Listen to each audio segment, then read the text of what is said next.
Bonjour, je suis Sylvie Bagro, décoratrice, architecte d'intérieur. Donc la question que je vous propose de traiter aujourd'hui concerne le problème suivant. Alors comment faire quand vous avez un problème, une contrainte de voisinage, de vis-à-vis, quand vous avez une fenêtre qui n'est pas très jolie et que vous voudriez masquer?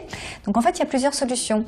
La première, donc ça concerne ce qui est derrière moi. Donc c'est à la fois une fenêtre qui n'est pas très jolie et c'est une fenêtre qui est en limite de propriété. Donc qu'est-ce que ça veut dire? Ça veut dire que quand vous êtes quand votre maison, votre habitation se trouve en limite de la propriété de votre voisin, vous n'avez pas le droit d'avoir un ouvrant et vous n'avez pas le droit de voir chez vos voisins. Donc là, c'est le cas derrière nous. Donc on a une fenêtre qui ne peut pas s'ouvrir et à travers laquelle on ne peut pas voir. Donc que faire?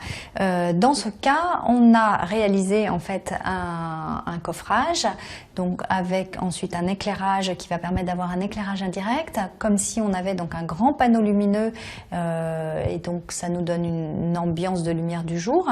Et tout cela, on va le masquer avec des voilages. Donc on va avoir cette fenêtre qui va disparaître derrière les voilages, mais tout en ayant en fait un mur qui va devenir très lumineux. Voilà, donc maintenant on passe à l'aspect pratique. Donc comment faire? Donc c'est très simple et en plus ça ne vous coûtera pas beaucoup d'argent.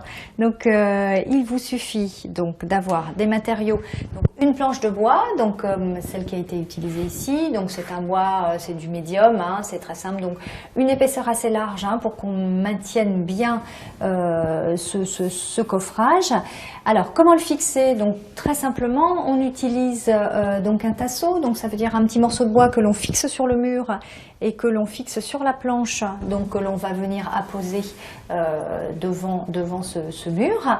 Alors, elle est espacée d'environ une dizaine de centimètres. Pourquoi? Pour tout simplement fixer deux néons derrière.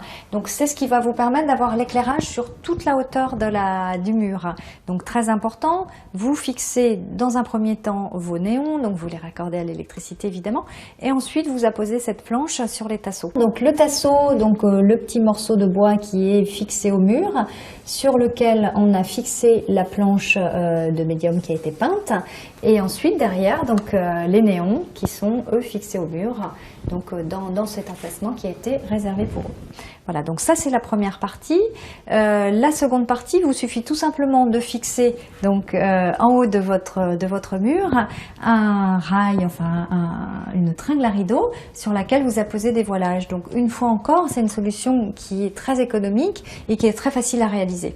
Et voilà, donc c'est terminé. Donc on a les voilages et fini la fenêtre qui n'était pas du tout esthétique. Elle est dissimulée derrière les voilages et vous avez ensuite en bas les néons qui éclairent tout le panneau. Voilà, donc là on est dans un autre cas. Donc quand on a un mur qui est en limite de propriété, donc ce mur donne chez vos voisins, vous avez donc cette contrainte de vue, c'est-à-dire que vous ne pouvez ni voir ni ouvrir de fenêtre sur ce mur. Alors que faire dans ce cas?